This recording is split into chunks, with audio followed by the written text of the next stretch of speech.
জাতকের গল্প সোনার হাঁস অধিক লোভের পরিণতি। বোধিসত্ত্ব একবার সোনার হাঁস হয়ে জন্মেছিলেন। তিনি পূর্বজন্মের সব কথা জানতে পারতেন।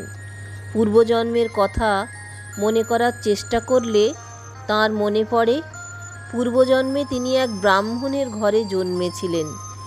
বিয়ের পর নন্দা, নন্দাবতী ও সুন্দরী নন্দা নামে 3 কন্যার পিতাও হয়েছিলেন। সেই জন্মে বোধিসত্ত্বের অকাল মৃত্যু হওয়ার ফলে তাঁর স্ত্রী ও মেয়েরা অন্যের বাড়িতে কাজ করে সংসার চালাতেন। পূর্বজন্মের সব কথা মনে পড়ায় বোধিসত্ত্বের মন ভারাক্রান্ত হয়ে ওঠে।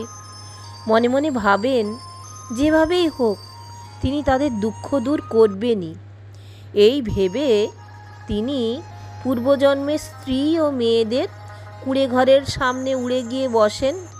সোনার হাঁস দেখে তার মেয়েরা হাত জোড় করে জিজ্ঞাসা করে, প্রভু আপনি কে? বোধিসত্ত্ব বলেন, পূর্বজন্মে আমি তোমাদের পিতা ছিলাম, এ জন্মে আমি সোনার হাঁস হয়ে জন্মেছি। তোমাদের দুঃখের কথা জানতে পেরে তোমাদের কাছে ছুটে এসেছি। আমার দেহের পালক থেকে একটা করে সোনার পালক প্রতিদিন তোমাদের আমি দিয়ে যাব। সেটা বিক্রি করে তোমাদের সংসার চালাতে কোনো অসুবিধে হবে না। তোমাদের আর পরের বাড়িতে কাজ করে টাকা রোজগার করতে হবে না।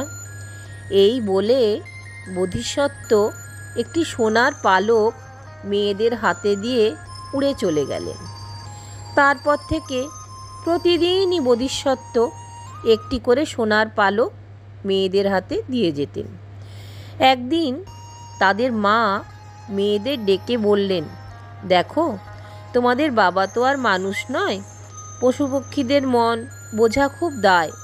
হঠাৎ যদি আশা বন্ধ করে দেয় তোমাদের বাবা, তার চেয়ে বরং যেদিন আসবে ওর গা থেকে সব পালকগুলো ছিঁড়ে রেখে দেব।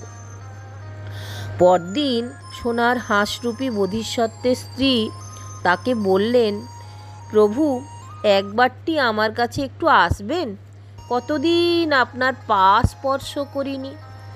সোনার হাঁস স্ত্রীর কাছে এগিয়ে যেতেই বোধিসত্ত্বর স্ত্রী তাকে ধরে জোর করে তার সব পালকগুলো ছিঁড়ে নিলেন। স্ত্রীর এই আচরণে বোধিসত্ত্ব মনে মনে অত্যন্ত রেগে গেলেন।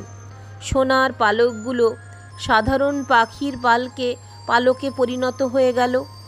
যখন বোধিসত্ত্ব উড়ে যাওয়ার জন্য ডানা মেলেছেন, সঙ্গে সঙ্গে তার পূর্বজন্মের স্ত্রী তাকে বন্দি করে একটা জালার মধ্যে রেখে দিল। স্ত্রী আর মেয়েরা মনে মনে ভাবল, একদিন নিশ্চয়ই তার আবার সোনার পালক গজাবে। তাই প্রতিদিন দুবেলা হাঁসরূপী বোধিসত্ত্বকে খাবার খেতে দিত। বেশ কয়েকদিন পর হাঁসের গায়ে পালক তো গজালো, তবে সেই পালকগুলো সোনার নয়, সাধারণ পাখিদের মতো সাদা পালক। একদিন বোধিসত্ত্বর পূর্বজন্মের স্ত্রী ও মেয়েরা ঘরে ছিলেন না। সেই সুযোগে হাঁসরূপী বোধিসত্ত্ব উড়ে পালিয়ে গেলেন। আর কোনো দিন তার পূর্বজন্মের স্ত্রী ও মেয়েদের দেখতে আসার ইচ্ছেও হয়নি তার।